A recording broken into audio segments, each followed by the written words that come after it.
Memo kebijakan dan telaahan staf merupakan salah satu karya tulis kedinasan sesuai pedoman tata naskah dinas internal instansi. Pedoman tata naskah dinas pada umumnya merujuk pada kebijakan yang diterbitkan oleh Arsip Nasional Republik Indonesia. Karya tulis tersebut bisa mengacu pada tata naskah dinas yang ada di instansi masing-masing.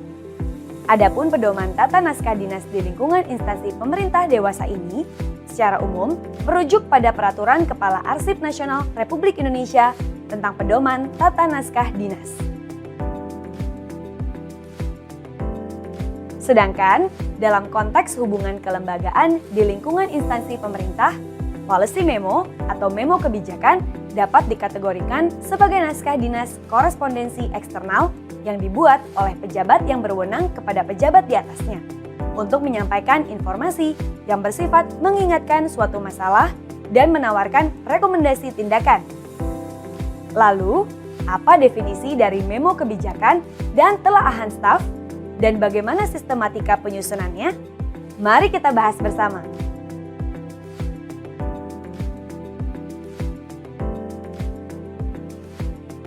Pembahasan yang pertama adalah policy memo atau memo kebijakan. Policy memo atau memo kebijakan adalah dokumen strategis yang memuat analisis masalah secara akurat dan menawarkan rekomendasi kebijakan untuk dijadikan dasar pengambilan keputusan bagi pimpinan. Tujuan dari memo kebijakan ini diantaranya menyediakan informasi yang dibutuhkan pembuat kebijakan untuk melakukan pekerjaan mereka, memecahkan masalah yang kompleks menjadi fakta penting, mengevaluasi alternatif tindakan, memberikan rekomendasi tindakan. Dalam menyusun memo kebijakan, terdapat beberapa poin yang perlu diketahui, yakni sistematika penulisan memo kebijakan tidak baku. Memo kebijakan berfokus pada satu isu kebijakan. Penulisan memo kebijakan disarankan tidak melebihi dari 2 halaman. Memo kebijakan setidaknya memuat 4 elemen penting, yaitu ringkasan eksekutif, pendahuluan, analisis masalah, dan rekomendasi kebijakan. Untuk mengetahui lebih lanjut tentang 4 elemen penting memo kebijakan, mari kita bahas satu persatu. Pertama, elemen ringkasan eksekutif. Pada bagian ini, digambarkan secara singkat masalah kebijakan yang diangkat. Kemudian, deskripsikan juga secara singkat rekomendasi yang ditawarkan berdasarkan hasil analisis yang sudah dilakukan. Selanjutnya, dapat memberikan deskripsi singkat apabila rekomendasi kebijakan tersebut diambil.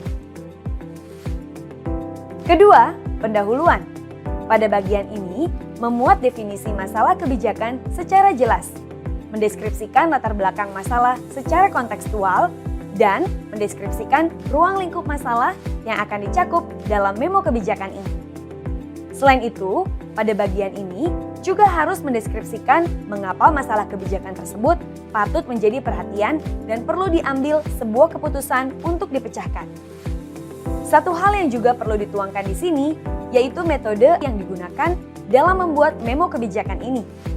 Hal ini diperlukan untuk membantu meletakkan dasar yang masuk akal mengapa rekomendasi kebijakan ditawarkan. Ketiga, analisis masalah. Pada bagian ini, menjelaskan bagaimana melakukan analisis masalah kebijakan secara menyeluruh dan mempertimbangkan berbagai faktor yang mempengaruhi strategi resolusi yang direkomendasikan. Pada bagian ini, sebaiknya juga diberikan deskripsi singkat mengenai analisis biaya manfaat. Dengan analisis yang memadai, maka analisis masalah tersebut akan mampu memberikan kontribusi positif terhadap perdebatan kebijakan yang ada pada saat ini. Keempat, rekomendasi kebijakan. Pada bagian ini, ditawarkan rekomendasi kebijakan yang dinilai paling strategis atau dinilai sebagai tindakan terbaik. Rekomendasi ini juga perlu menyebutkan siapa yang akan mengambil kebijakan dan berapa lama jangka waktu kebijakan akan diambil. Yang terakhir dan sangat penting adalah menjelaskan secara meyakinkan mengapa rekomendasi tersebut dinilai paling sesuai untuk mengatasi situasi kebijakan yang ada sekarang ini. Namun, sebelum memulai menyusun memo kebijakan, ada beberapa karakteristik yang perlu diketahui. Apa saja? Memo kebijakan memiliki target audience, yaitu antar institusi. Fokus utama policy memo atau memo kebijakan adalah memberikan rekomendasi kebijakan untuk pembuat keputusan atau kebijakan. Konteks isu digunakan untuk tujuan advokasi dan bersifat sangat urgent dan segera. Dari segi metodologinya, memo kebijakan tidak memuat penelitian primer. Memo kebijakan menggunakan bahasa praktis dan formal. Dan penyusunan policy memo atau memo kebijakan sebaiknya tidak lebih dari 2 halaman. Pembahasan selanjutnya adalah telaahan staf. Telaahan staf merupakan sebuah naskah dinas yang dibuat untuk mengungkapkan pendapat dan saran dari sebuah persoalan yang didasari oleh fakta dan data yang ada. Telaahan staf dibuat dan diperuntukkan untuk para pejabat pimpinan tinggi. Telaahan staf disusun untuk menyediakan informasi bagi decision maker dalam membuat keputusan disebabkan oleh beberapa hal. Di antaranya, kebutuhan untuk dapat memahami masalah dalam waktu singkat. Perlunya dukungan data dan informasi yang memadai dan akurat. Umumnya bersifat kasuistis atau spesifik atas permintaan atau pertanyaan dari sebuah instansi.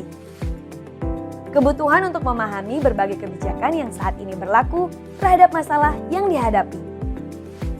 Keterbatasan waktu yang dimiliki dalam membuat keputusan atau solusi masalah. Dan dapat merupakan inisiasi dari analis kebijakan atas pemikiran kritis terhadap masalah publik terkait unit organisasi. Untuk menulis telaahan staf yang baik dan benar, tentunya harus memuat beberapa hal sebagai berikut. Pertama adalah judul telaahan staf. Kedua, yakni persoalan atau permasalahan. Pada bagian ini memuat pernyataan singkat dan jelas tentang persoalan yang akan dipecahkan. Ketiga, adalah praanggapan atau hipotesis. Praanggapan memuat dugaan yang beralasan berdasarkan data dan saling berhubungan sesuai dengan situasi yang dihadapi. Praanggapan juga merupakan kemungkinan kejadian di masa mendatang. Keempat, adalah bagian fakta yang mempengaruhi yang memuat fakta yang merupakan landasan analisis dan pemecahan persoalan. Kelima, yakni analisis. Pada bagian ini, memuat analisis pengaruh peranggapan dan fakta terhadap persoalan serta akibatnya, hambatan serta keuntungan dan kerugiannya, serta pemecahan atau cara bertindak yang mungkin atau dapat dilakukan. Keenam, adalah simpulan. Bagian simpulan memuat intisari hasil diskusi, serta pilihan dan satu cara bertindak atau jalan keluar sebagai pemecahan persoalan yang dihadapi. Dan terakhir adalah saran. Bagian ini memuat secara ringkas dan jelas tentang saran tindakan untuk mengatasi persoalan yang dihadapi. Namun, sebelum memulai menyusun telaahan staf, ada beberapa karakteristik yang perlu diketahui. Apa saja? Pertama, telaahan staf memiliki target audience, yaitu pembuat kebijakan atau pimpinan, berfokus pada audience driven, atau yang merupakan kebijakan tertentu yang dalam ruang lingkup tugas dan fungsi unit yang terjadi pada saat itu dan memerlukan respon cepat. Memiliki konteks isu seperti masalah publik atau user yang memerlukan analisis solusi berdasarkan peraturan, referensi akademis, data, maupun kondisi terkini sosial, ekonomi, organisasi, dan lain-lain. Untuk metodologinya, menggunakan metode dasar dalam analisis kebijakan publik. Menggunakan bahasa yang jelas, ringkas, dan menarik. Dan penyusunan telaahan staf pada umumnya 2 hingga 5 halaman. Demikianlah pembahasan mengenai memo kebijakan dan telaahan staf. Untuk pembelajaran lebih lanjut dan referensi pembelajaran lainnya, para analis kebijakan dapat mengakses laman asnunggul.lan.go.id atau link yang ada pada deskripsi video.